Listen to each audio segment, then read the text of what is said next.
Assalamualaikum warahmatullahi wabarakatuh.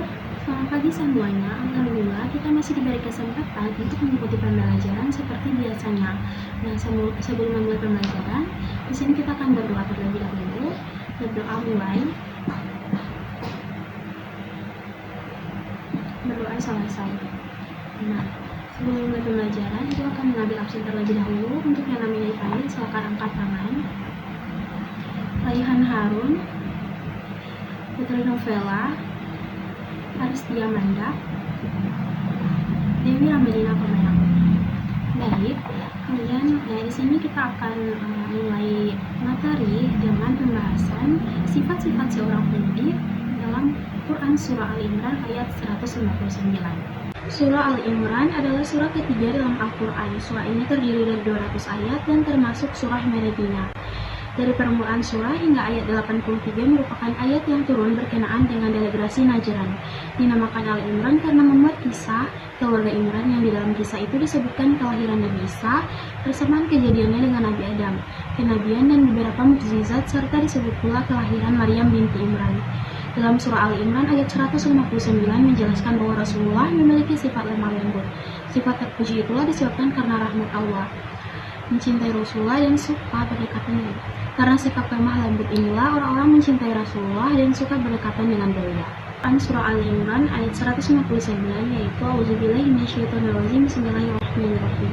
Fabima rahmatin minallahi linta lahum walau kunta fazzan ghalizal qalbi lan faddu min hawlik fa'fu anhum wastaghfir lahum wasyawirhum fil amri Fa'iza azamta fatawakkal 'alallah innallaha yuhibbul mutawakkilin. Disebabkan rahmat dari Allah lah kamu berlaku lemah lembut terhadap mereka. Sekiranya kamu bersikap keras lagi berhati kasar, tentulah mereka menjauhkan diri dari sekelilingmu.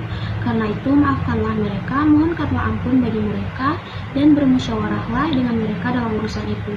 Kemudian apabila kamu telah membulatkan tekad, maka bertawakallah kepada Allah.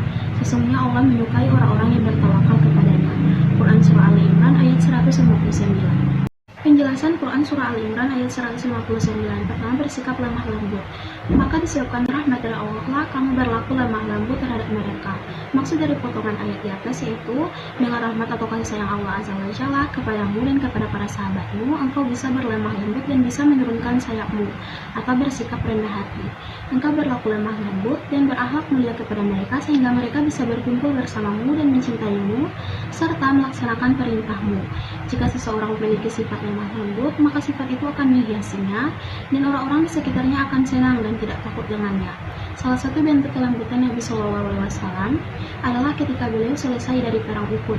Beliau SAW tidak memaki para sahabat atas kesalahan yang mereka lakukan karena tidak mengikuti perintah beliau. Padahal dengan jelas beliau telah menyuruh para pemanah agar tidak turun dari bukit dalam keadaan apapun.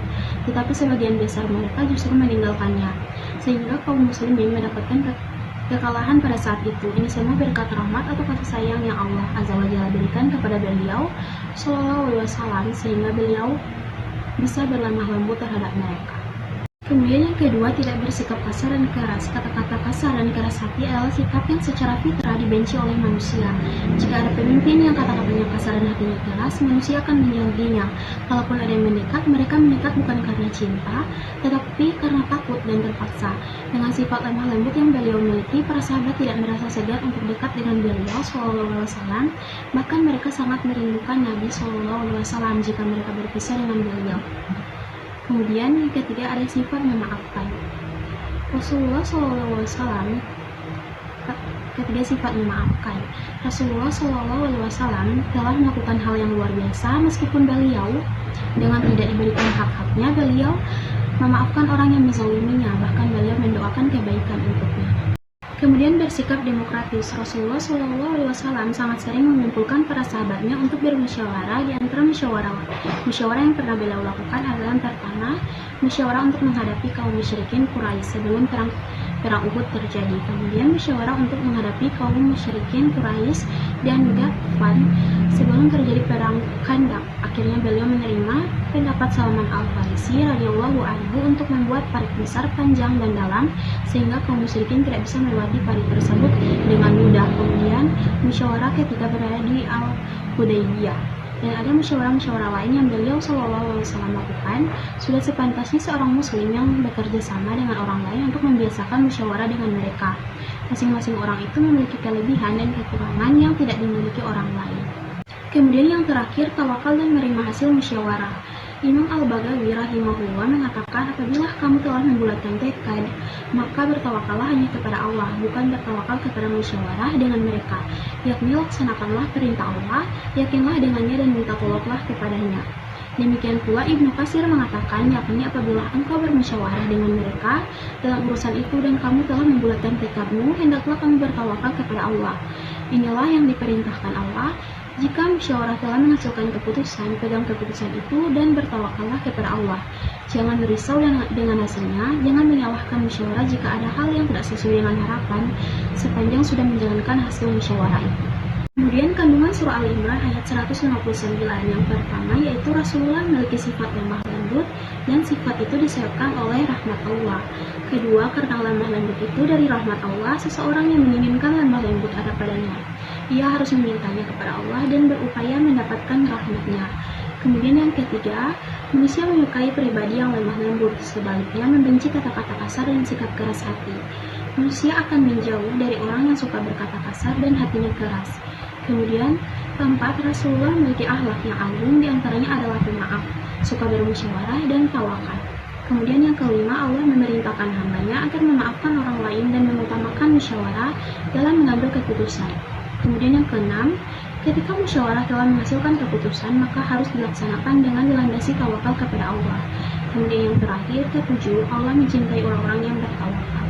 Kemudian nilai-nilai pendidikan agama Islam dan aplikasinya dalam kehidupan sehari-hari berdasarkan Quran Surah Al-Imran ayat 159.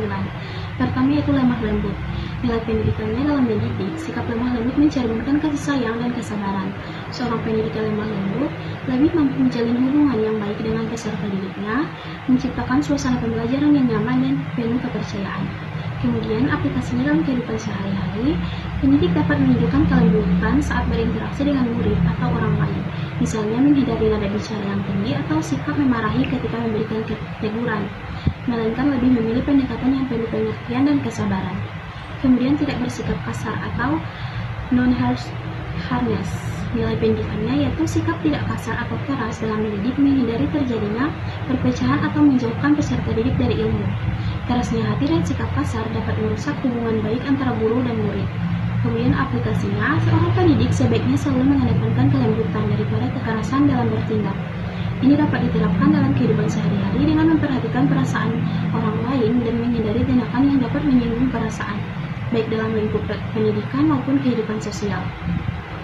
Kemudian ketiga, bersikap memaafkan atau forgiveness.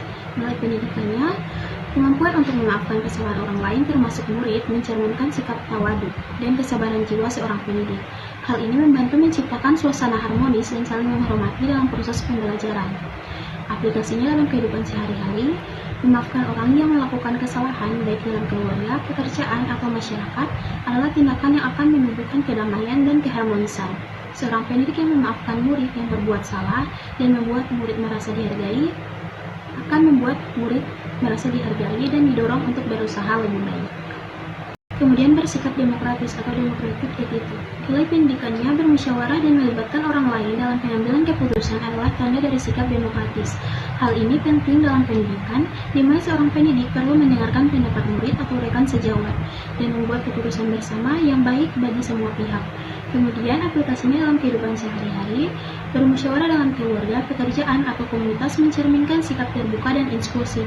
Misalnya, seorang pendidik dapat meminta masukan dari murid tentang metode pembelajaran yang paling sesuai, sehingga murid merasa dilibatkan dan dihargai pendapatnya.